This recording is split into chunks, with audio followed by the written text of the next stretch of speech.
हाँ तो मेरे प्यारे बच्चों, कैसे हो आप सब। मैं मिशन 2 वाले सर आप सभी का स्वागत करते हैं इस यूट्यूब चैनल मिशन 2 पर। तो आज हम कक्षा 10 का, जी हाँ, क्लास 10 के विज्ञान साइंस के 40 most very very important objective सवालों को इस वीडियो में करवाने वाले हैं, जो आपके होने वाली परीक्षा के लिए काफ़ी ज़्यादा महत्वपूर्ण है। मेरे बच्चे, आपके एग्जाम में जो है ये 30 मार्क्स का ऑब्जेक्टिव रहने वाला है, यानी कि 30 सवाल पूछा जाने वाला है, लेकिन हम आपको इस वीडियो में 40 सवालों को करवाने वाले हैं, जो कि आपके एग्जाम में यहां से काफी ज्यादा हेल्प मिलने वाला है। इस 40 में से आपके कुछ सवाल ऐसे होंगे जो कि यहां से डायरेक्ट आपके एग्जाम में पूछे जाएंगे, और कुछ ऐसे सवाल होंगे जो कि इससे आपको बहुत ही ज्यादा हेल्प मिलेगा।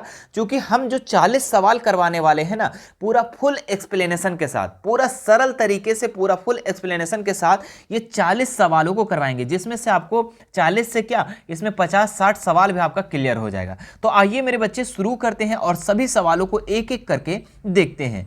देखिए, इसका जो सबसे पहला सवाल देख पा रहे हैं, जो कि काफी ज्यादा महत्वपूर्ण है, क्या है? दाढ़ी बनाने में किस प्रकार के दर्पण का उपयोग किया जाता है? समतल दर्पण, उत्तल दर्पण, अवतल दर्पण, इनमें से कोई नहीं। तो जो दाढ़ी बनाने समय में होता है बच्चों, यानी कि जो सलून में जो है कौन सा दर्पण उपयोग होता है? वहां तो मिरर लगा होता है ना, आईना लगा होता है, तो कौन सा दर्पण वहां उपयोग होता है? ठीक है, समतल, उत्तल, अवतल, या इनमें से कोई नहीं। तो अवतल दर्पण होता है मेरे बच्चे, याद रखेंगे। दाढ़ी बनाने में जिस प्रकार का दर्पण का उपयोग किया जाता है वो अवतल दर्पण। कभी कभी आपके एग्जाम में ऐसे प्रश्न आते हैं, हजामत बनाने समय, हजामत बनाने में किस दर्पण का उपयोग किया जाता है? तो हजामत बनाने बोले या दाढ़ी बनाने बात बोले, तो दोनों एक ही चीज है। ठीक है, तो इतना चीज आप लोग याद रखेंगे। आगे बढ़ते मेरे बच्चे दूसरा नंबर सवाल पे, कि गोलीय दर्पण में फोकस दूरी और एवं वक्रता त्रिज्या के बीच संबंध क्या है ना? गोलीय दर्पण में फोकस दूरी और वक्रता त्रिज्या के बीच का संबंध क्या है? तो इसका मेरे बच्चे आपका एक फॉर्मूला होता है कि फोकस जो होता है वो वक्रता त्रिज्या का आधा होता है, यानी कि r का आधा होता है, r/2 होता है। फोकस दूरी जो होता है वो वक्रता त्रिज्या का आधा होता है। अगर आप चित्र से देखेंगे तो देखिए, इस तरीके से क्या होता है, दर्पण होता है ना, और दर्पण में क्या होता है, बीच में मुख्य फोकस होता है, इस तरीके से, है ना, और यहाँ पे आपका P होता है, यहाँ पे F होता है, और यहाँ पे C होता है।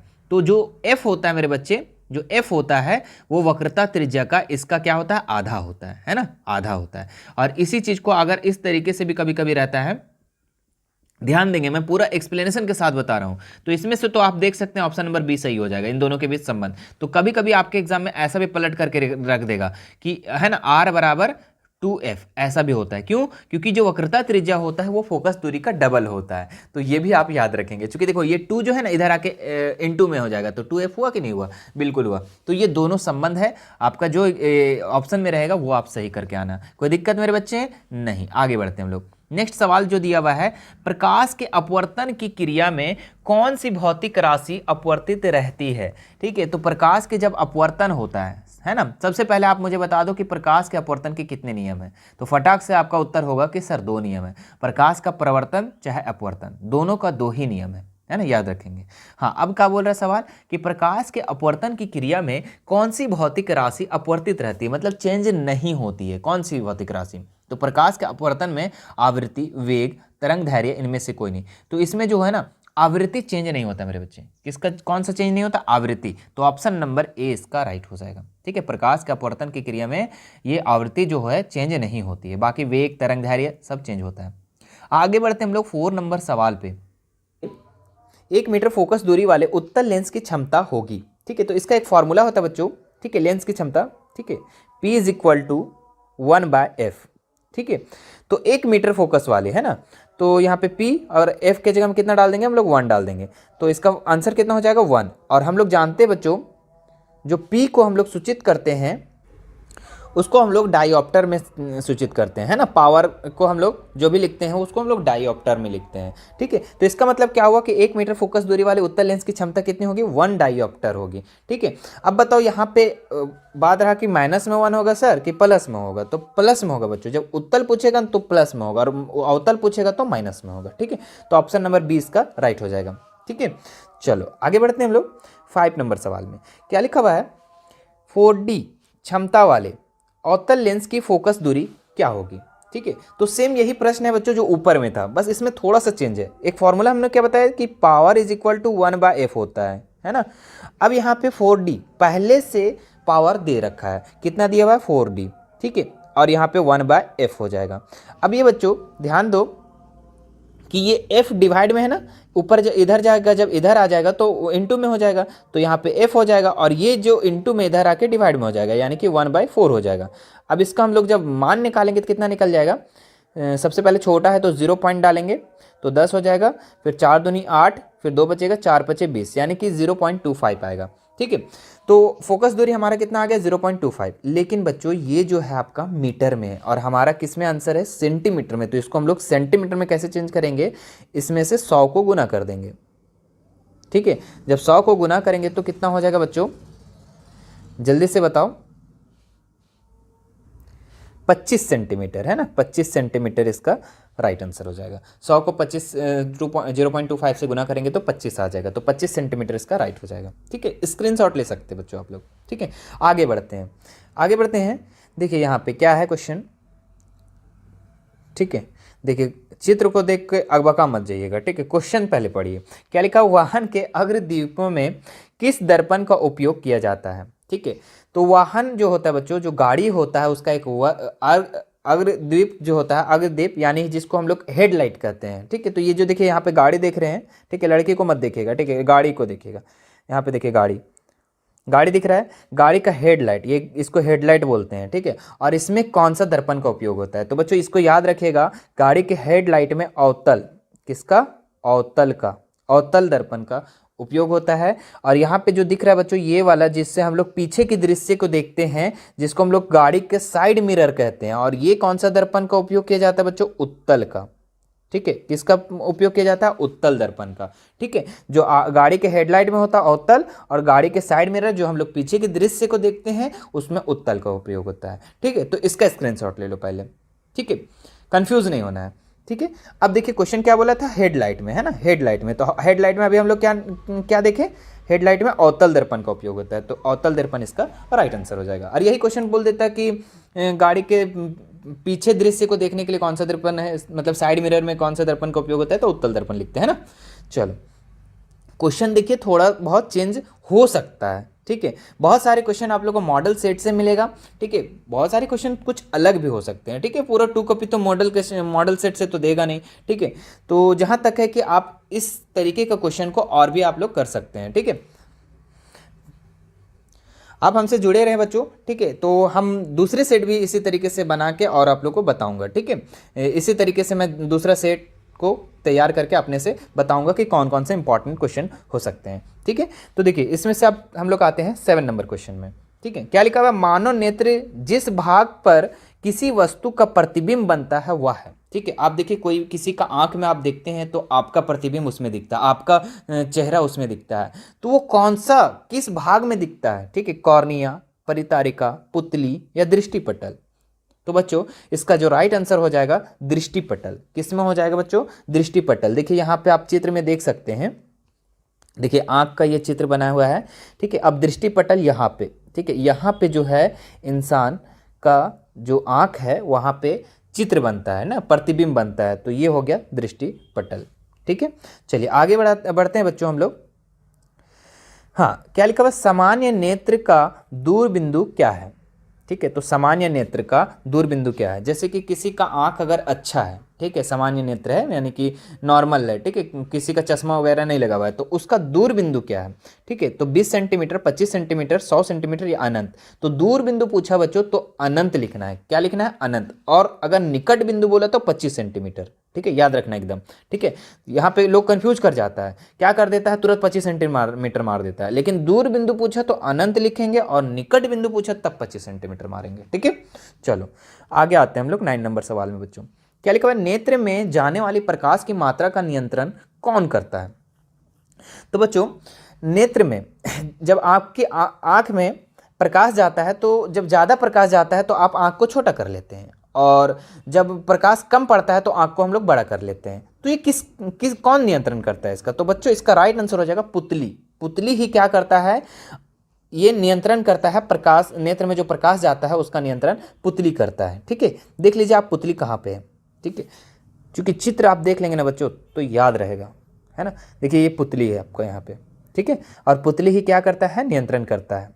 चलो आगे बढ़ते बच्चों हम लोग अगले क्वेश्चन की तरफ।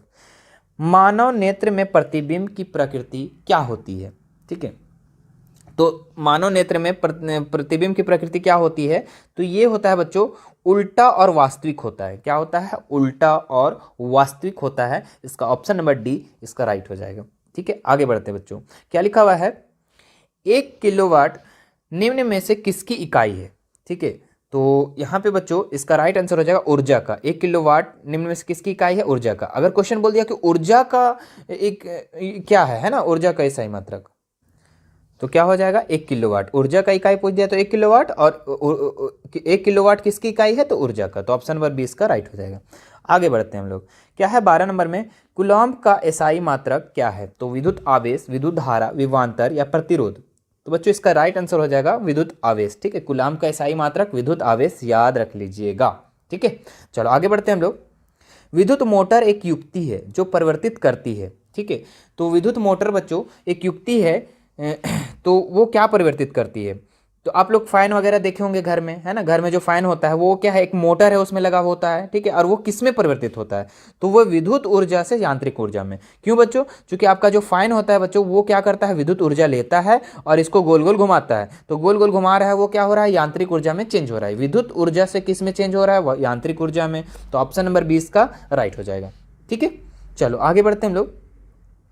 जल का विद्युत अपघटन किस प्रकार की अभिक्रिया है। ठीक है, तो जल का विद्युत अपघटन, देखिए बच्चों एक जल होता है, जैसे जल का सूत्र क्या होता है, H2O। अब इसमें हम लोग क्या करेंगे, करंट करेंगे, है ना, विद्युत अपघटन करेंगे, करंट डालेंगे। तो ये क्या हो जाएगा, H2 और O2 अलग अलग हो जाएगा, है ना। तो यहाँ पे देखिए ये कौन सी अभिक्रिया है, संयोजन या वियोजन या विस्थापन या द्विस्थापन। तो हमने क्या बताया था बच्चों इस वियोजन अभिक्रिया में कि एकल अभिकारक टूटकर जब छोटे छोटे उत्पाद में निर्माण होते हैं उसको हम लोग क्या कहते हैं, वियोजन अभिक्रिया। और संयोजन में क्या होता था कि दो या दो से अधिक अभिकारक मिलकर एकल उत्पाद का निर्माण करते हैं ना। तो यहाँ पे देखिए अभिकारक के साइड, ये देखो ये साइड को हम लोग क्या कहते हैं, अभिकारक। ठीक है, चलो जो रासायनिक अभिक्रिया में भाग लेते हैं उसको अभिकारक कहते हैं, और ये जो हो गया बच्चों उत्पाद। ठीक है, जिस चीज़ का निर्माण होता है उसको हम लोग उत्पाद कहते हैं। ठीक है, तो ये हो गया इसका राइट आंसर। तो ऑप्शन नंबर इसका बी राइट हो जाएगा। आगे बढ़ते हैं बच्चों। क्या लिखा हुआ है, CuOH2Cu+H2O। ठीक है, यहाँ पे कॉपर ऑक्साइड और हाइड्रोजन को मिला के कॉपर हो गया यहाँ पे अलग और H2O साथ हो गया। ठीक है, तो यहाँ पे बोल रहा है दिए हुए अभिक्रिया में किस प्रकार का उपचयन हो रहा है।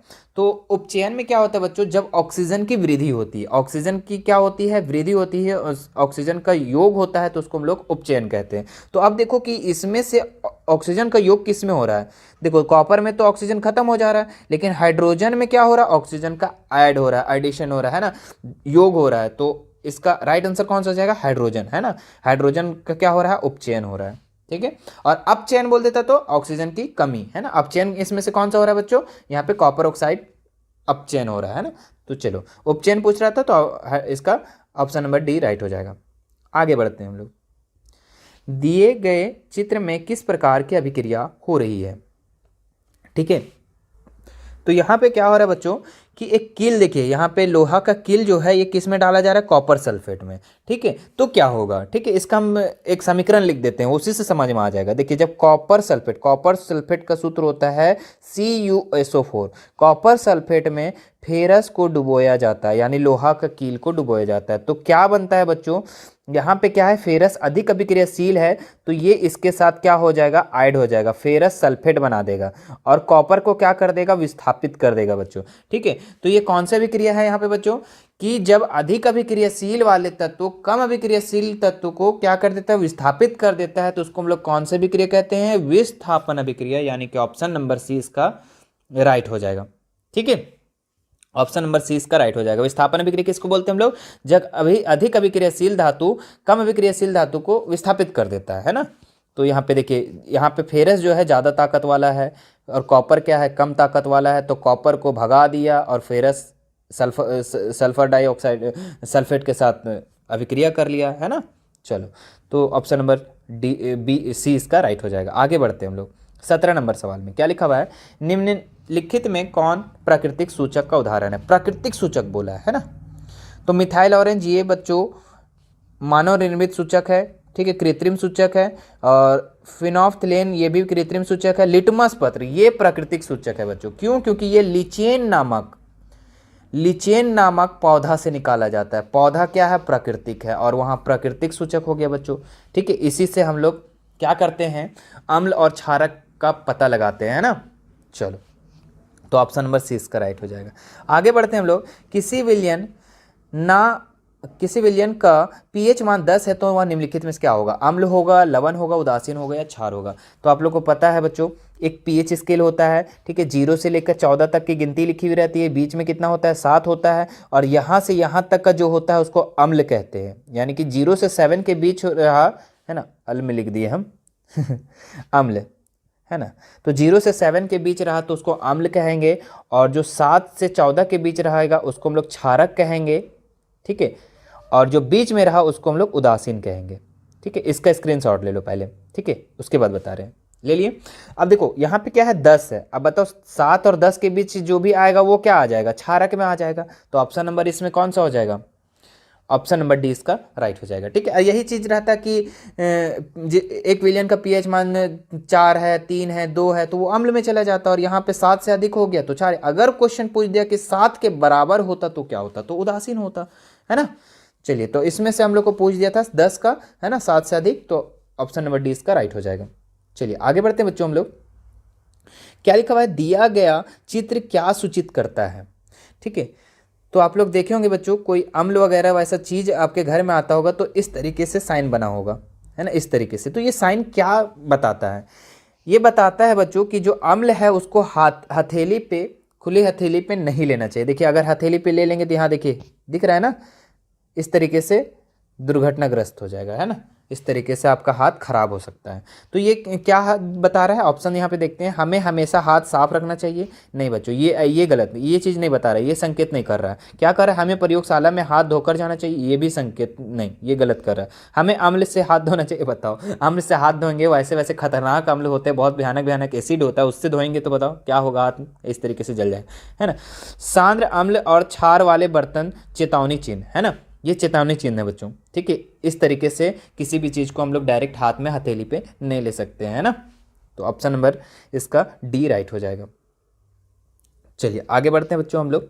नेक्स्ट सवाल में क्या लिखा है? इमली में कौन सा अम्ल पाया जाता है? तो इमली में बच्चों टार्टिक अम्ल। कौन अम्ल? टार्टिक अम्ल पाया जाता है। अब बात करें कि सिट्रिक अम्ल किस में पाया जाता है? तो संतरा में। ठीक है, क्वेश्चन थोड़ा थोड़ा पलट भी सकता है बच्चों। ठीक है, इसलिए हम लोग कुछ आगे भी कर लेते हैं ना। सिट्रिक अम्ल किस में पाया जाता है बच्चों? बताओ जल्दी से। अभी तो हमने बताया, सिट्रिक दो जगह लिख दिया, संतरा में ही। लैक्टिक अम्ल नींबू में बच्चों।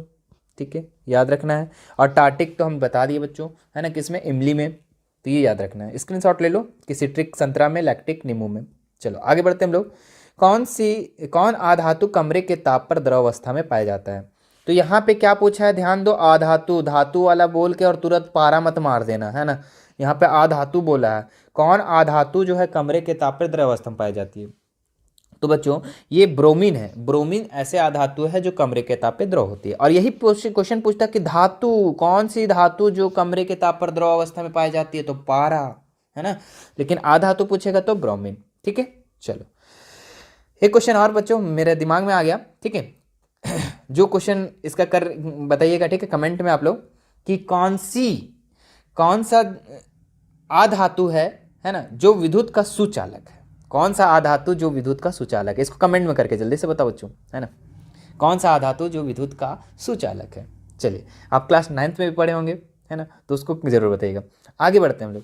क्या लिखा है? निम्नलिखित में से किस पदार्थ का उपयोग अग्निशामक बनाने में किया जाता है? ठीक है, तो यहाँ पे 4 ऑप्शन दिया बच्चों। Sodium carbonate, sodium hydrogen carbonate, sodium chloride, sodium hydroxide. ठीक है, तो बच्चों इसका राइट आंसर हो जाएगा सोडियम हाइड्रोजन कार्बोनेट। इसको हम लोग सोडियम बाइकार्बोनेट भी कहते हैं। तो ऑप्शन नंबर 20 इसका राइट हो जाएगा। आगे देखते हैं बच्चों, क्या लिखा हुआ है क्वेश्चन? आधुनिक आवर्त सारणी किस आधार पर बना है?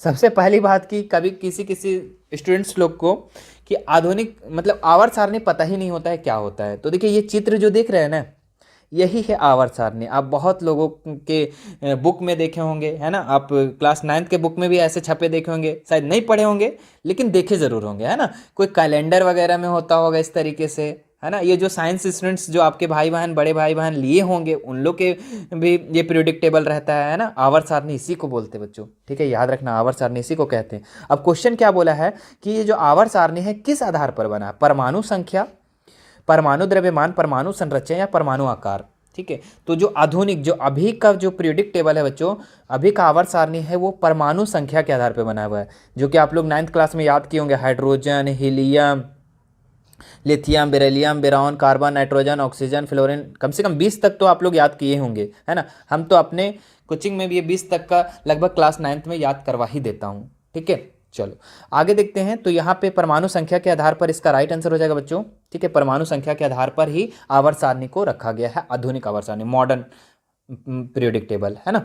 चलो आगे बढ़ते बच्चों, क्या लिखा हुआ है? निम्नलिखित में से कौन धातु सबसे अधिक अभिक्रियाशील है? ठीक है, पोटेशियम, सोडियम, एल्युमिनियम, कैल्शियम, ठीक है।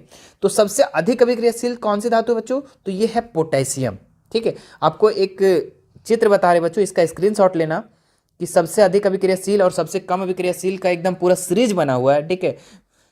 तो ये देखो, सबसे अधिक अभिक्रियाशील क्या है? पोटेशियम, उसके बाद sodium, calcium, magnesium, aluminium, zinc, ये सब, है ना। और सबसे कम अभिक्रियाशील अगर क्वेश्चन पूछ देता तो गोल्ड, सिल्वर, सोना, चांदी, ये सब कम अभिक्रियाशील धातु है बच्चों, ठीक है। तो इसका एक बार स्क्रीनशॉट ले लो, और इसको आप अगर प्राप्त करना चाहते हैं तो आप हमारे इंस्टा से ऐड हो सकते हैं, वहाँ पे आप हमें डायरेक्ट मांगिए, वहाँ से हम डायरेक्ट दे देंगे, ठीक है।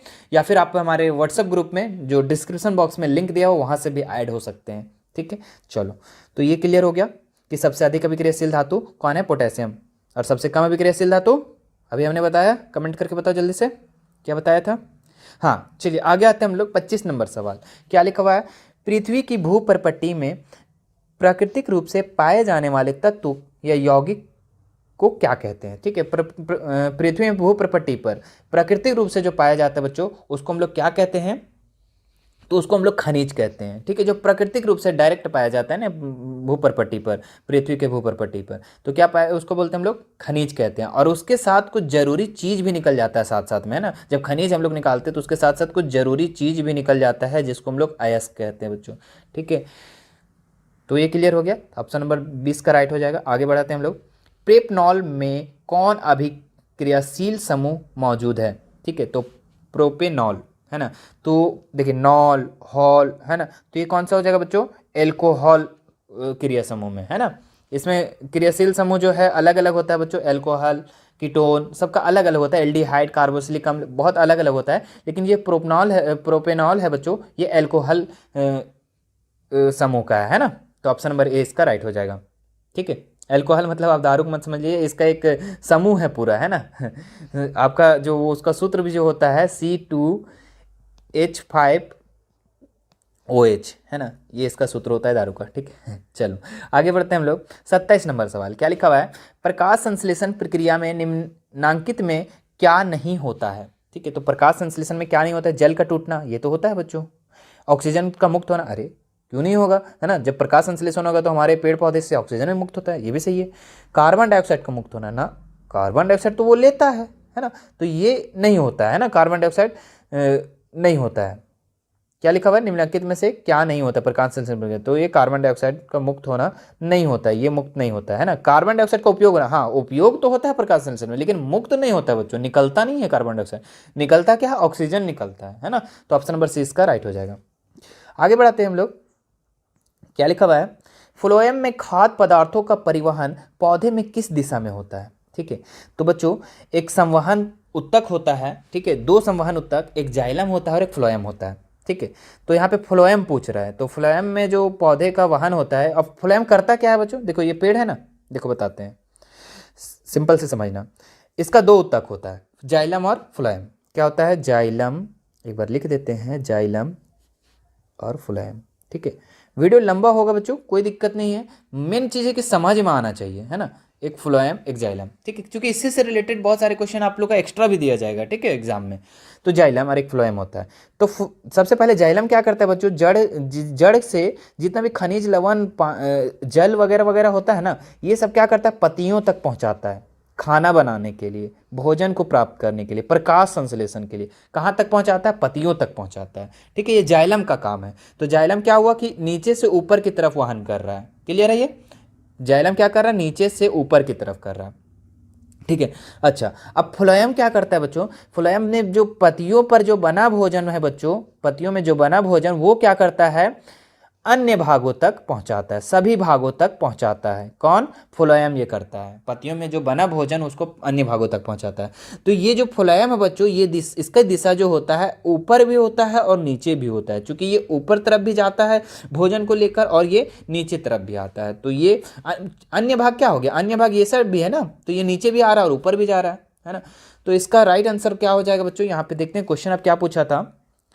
हाँ, फ्लोएम में खाद्य पदार्थों का परिवहन पौधे में किस दिशा में होता है, तो केवल ऊपर की ओर, गलत, नहीं, वो तो जाइलम का काम है। केवल नीचे की ओर, ये भी नहीं, ऊपर और नीचे दोनों की ओर। तो बच्चों इसका ऑप्शन नंबर सी इसका राइट हो जाएगा, ठीक है। अब समझ में आ गया ना ये फ्लोएम और जाइलम क्या है, ठीक है। बस ऐसे पढ़ लेने से नहीं होता है ना, उसमें समझना होता है। अगर समझ लेते हैं तो आप एग्जाम में बढ़िया से बढ़िया, एक भी क्वेश्चन छूटेगा नहीं, ठीक है, और कॉन्फिडेंस के साथ मार के आएंगे, है ना। मेन चीज़ होता है कॉन्फिडेंस से मारना।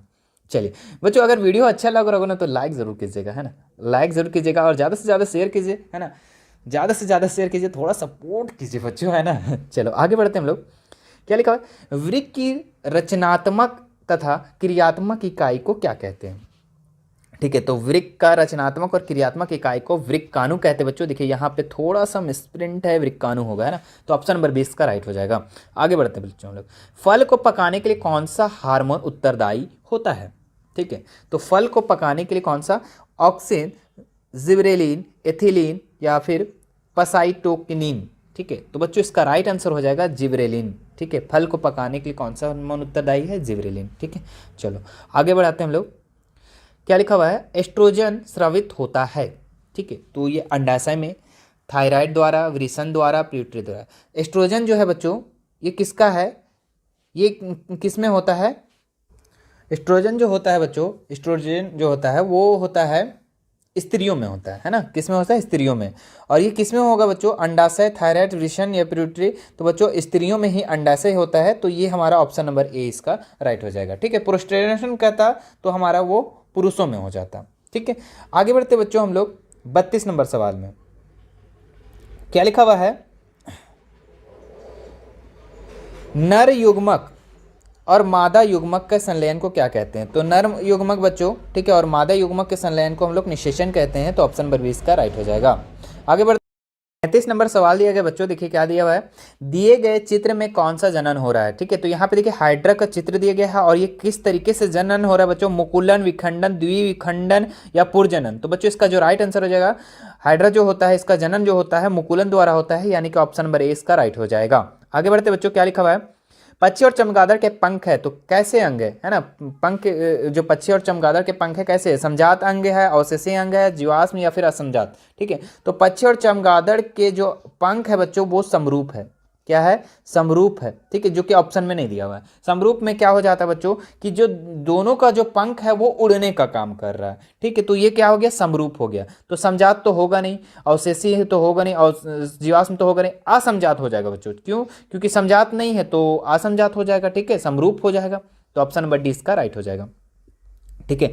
आगे बढ़ते हैं। मेंडल ने अपने प्रयोग के लिए किस पौधे को चुना। तो मेंडल ने अपने प्रयोग के लिए जो पौधा चुना था बच्चों वो मटर चुना था, ठीक है, मटर के दाने को चुना था। तो ऑप्शन नंबर सी इसका राइट हो जाएगा। आगे देखते हैं, निम्नलिखित में से कौन उत्पादक है, ठीक है।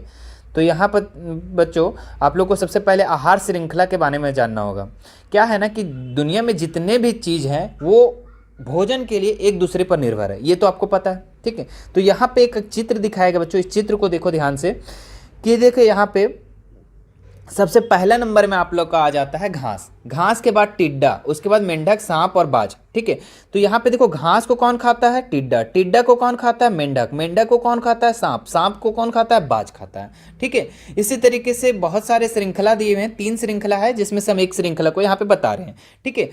तो यहाँ पे सबसे पहले नंबर पे क्या आ जाता है, पौधा आ जाता है बच्चों। ठीक है, तो यहाँ पे देखो पहले नंबर पे हमारे कौन सा हो जाएगा, तो पहला आहार श्रृंखला में हमारा पौधा आ जाएगा, पौधा में हमारा क्या आ जाएगा, घास। तो ऑप्शन नंबर सी इसका राइट हो जाएगा। ठीक है, अब यही चीज द्वितीयक पूछता तो हमारा द्वितीयक में टिड्डा हो जाता है ना, तृतीयक पूछता तो मेंढक हो जाता, सांप हो जाता, इस तरीके से, है ना। आगे देखिए क्या लिखा हुआ है, किसी आहार श्रृंखला में शाकाहारी का निर्माण होता है। तो शाकाहारी का निर्माण कहाँ होता है बच्चों, प्रथम पोषी स्तर में, द्वितीय पोषी स्तर में, तृतीय पोषी स्तर या चतुर्थ पोषी स्तर। ठीक है, तो बच्चों आप लोग को ये पता होना चाहिए कि सबसे पहले जो होता है आपका पादप। ठीक है, प्रथम पोषी स्तर पे आप लोग का पादप आता है। ठीक है, पादप। ठीक है, उसके बाद क्या आता है, पादप को कौन खाता है, हिरण खाता है, हिरण। ठीक है, उसके बाद हिरण, उसके बाद आता है मानव बच्चों, क्योंकि मानव, पादप और हिरण मतलब शाकाहारी और मांसाहारी दोनों है। ठीक है, तो ये मानव आ जाएगा। मानव के बाद क्या आ जाएगा बच्चों, शेर आ जाएगा। ठीक है, उसके बाद शेर के बाद, शेर को जीवाणु विषाणु लोग खाता है, यानी कि अपघटक हो जाएगा, है ना, अपघटक, अपघटक। ठीक है, तो इसमें से सबसे पहले देखो यहाँ पे पहला नंबर पे पादप आ जाएगा, दूसरे नंबर पे हिरण। तो हमको क्या पूछ रहा है, शाकाहारी। तो शाकाहारी अभी तक कहाँ था, हिरण में था, यानी कि द्वितीय पोषी स्तर में आप देखें तो शाकाहारी का निर्माण हो रहा है ना। लेकिन यहीं पे अगर मानव पूछ देता तो वहाँ से मांसाहारी भी हो जाता। क्यों, क्योंकि मानव जो है सब चीज़ खाता है, शाकाहारी भी पेड़ पौधा भी खा लेता है और कुछ भी खा लेता है, मांस मछली जो मिला, है ना, कीड़ा मकोड़ा यहाँ तक के खा लेता है। चीन वाले को तो पता होगा ना उन लोग तो दोनों खा लेता है। तो यहाँ पे शाकाहारी का निर्माण कहाँ होता है, तो द्वितीय पोषी स्तर में। ये प्रथम पोषी स्तर, द्वितीय पोषी स्तर, ये तृतीय में आ जाएगा ये सब, है ना। तो ऑप्शन नंबर इसका बी राइट हो जाएगा बच्चों। आगे बढ़ते हैं हम लोग। ओजोन परत के अपक्षय के लिए जिम्मेदार है। तो ओजोन जो परत है बच्चों, ठीक है, जो आप लोग के आसमान में है, परत बाय परत बना हुआ है ना, ऊपर में। तो ओजोन जो परत है वो धीरे धीरे क्या हो रहा है, ख़त्म हो रहा है, और जिसके कारण से क्या होगी, हमारे पास पृथ्वी का जो किरण डायरेक्ट हमारे स्किन पे पड़ेगा, हमारे बॉडी पे पड़ेगा, जो कि स्किन खराब कर देगा। तो ओजोन परत हम लोग के लिए बहुत लाभदायक है ना। तो ओजोन परत का अपक्षय काहे हो रहा है ना, क्यों हो रहा है अपक्षय, मतलब क्यों खत्म हो रहा है ओजोन परत। तो CFC बच्चों, क्लोरोफ्लोरोकार्बन, है ना, क्लोरोफ्लोरोकार्बन, यही कारण। ठीक है, अब ये बोलेंगे सर ये कहाँ से आता है सर, देखो जो फ्रिज व्रिज अपने घर में चलाते हो ना, जिससे गैस निकलता है ना, वही तो क्लोरोफ्लोरोकार्बन है, वही तो ओजोन परत को अपक्षय कर रहा है बच्चों। ठीक है, तो ऑप्शन नंबर 20 का राइट हो जाएगा। ठीक है, यदि ये ओजोन परत खत्म हो जाएगा बच्चों तो बहुत दिक्कत हो जाएगा, है ना। स्किन रोग, स्किन कैंसर हो जाएगा, है ना, चर्म कैंसर हो जाएगा बच्चों। ठीक है, तो ये बहुत ज़रूरी है ना, अगर तुम ना होते तो मैं भी ना होता, ओजोन परत का होना बहुत ज़रूरी है बच्चों। ठीक है, चलो आगे बढ़ते हैं हम लोग। 39 नंबर सवाल में क्या लिखा हुआ है, निम्नलिखित में कौन जैव पदार्थ मात्रा जैव ऊर्जा का स्रोत का उदाहरण नहीं है। लकड़ी, ये तो जैव मात्रा है, गोबर गैस ये भी है, नाभिकीय ऊर्जा ये नहीं है बच्चों। ठीक है, तो ऑप्शन नंबर 6 का राइट हो जाएगा, नाभिकीय ऊर्जा जो जो जैव मात्रा नहीं आता है। ठीक है, लकड़ी, गोबर गैस, कोयला ये सब हमारा जैव मात्रा में आता है, नाभिकीय ऊर्जा जो है ये नहीं आता है। तो ऑप्शन नंबर 6 का राइट हो जाएगा। आगे बढ़ते हैं हम लोग। क्या लिखा हुआ, पवन ऊर्जा उत्पादन के लिए पवन की चाल न्यूनतम कितनी होनी चाहिए। आप लोग देखे होंगे बच्चों, ठीक है, आप कभी जाते होंगे तो यहाँ पे पवन चक्की बना होगा, आपके बुक में भी बना होगा बच्चों, पवन चक्की, है ना। तो पवन चक्की जो वहाँ पे उत्पादन होता है ना, वहाँ जो ऊर्जा उत्पादन होता है, विद्युत उत्पादन होता है, उससे भी विद्युत उत्पादन होता है, तो उत्पादन होता है, तो उसमें जो हवा की चाल कितनी होनी चाहिए, तो 15 किलोमीटर प्रति घंटा होना चाहिए बच्चों, तभी वहाँ पे जो विद्युत का उत्पादन हो सकता है, अन्यथा नहीं हो सकता। तो न्यूनतम। तो ये था मेरे प्यारे बच्चों आप लोगों का 40 महत्वपूर्ण सवाल साइंस का। मुझे आशा है कि आपको ये वीडियो बहुत ही पसंद आया होगा। पसंद आए इस वीडियो को सबसे पहले लाइक करेंगे, और चैनल पे फर्स्ट बार आए तो चैनल को सब्सक्राइब कर लेना है। और अगर वीडियो अच्छा लगा मेरे बच्चे, तो आप एक प्यारा सा कमेंट करके मुझे ज़रूर बताएं कि आपको ये वीडियो कैसा लगा। आपको चूंकि हम जो क्वेश्चन आपको बताएं ना, 40 क्वेश्चन पूरा फुल एक्सप्लेनेशन के साथ हम आपको बताएं, तो उम्मीद करते हैं कि आपको बहुत सी बातें भी समझ में आ गई होगी। ठीक है, तो अब क्या करना है, इस वीडियो को ज़्यादा से ज़्यादा अपने दोस्तों के साथ शेयर करना है, जो भी आपके मित्र होंगे, सहपाठी होंगे, जो क्लास 10th में होंगे, अपने एग्जाम की तैयारी कर रहे होंगे, सभी को इस वीडियो को शानदार तरीके से, जोरदार तरीके से शेयर कर देना है। कंजूसी नहीं करना मेरे बच्चे, ठीक है। और इसी तरीके का और भी वीडियो हमारे चैनल पर अपलोड है और डेली अपलोड भी हो रहा है, डेली अपलोड भी हो रहा है। आप हमारे चैनल पे बने रहेंगे। आपको अगर एग्जाम की तैयारी अच्छे से करनी है, फाइनल भी प्री बोर्ड जो भी आपकी तैयारी करना है, आप हमारे चैनल पे आपको बने रहना है, ठीक है। और मेरे बच्चे, आपका 7 बजे डेली शाम में लाइव चलता है हमारे यूट्यूब पर, बिल्कुल बिल्कुल फ्री है ना। तो अगर आप ज्वाइन करना चाहते हैं तो ज्वाइन कर सकते हैं, 7 बजे लाइव क्लासेस चलती है, ठीक है। आप अगर आपको नोटिफिकेशन नहीं मिल पाता है तो आप हमारे व्हाट्सअप चैनल में जुड़ जाएंगे, ठीक है। अगर व्हाट्सअप चैनल में जुड़ जाएंगे, वहां पे आप लोगों को बता दिया जाता है 10-15 मिनट पहले कि आप लोग का आज लाइव क्लास होने वाली है। तो आप व्हाट्सअप चैनल में जुड़ जाएं, लिंक डिस्क्रिप्शन में दिया हुआ है, ठीक है। फिर मिलते हैं बच्चे नेक्स्ट वीडियो में। Thank you so much.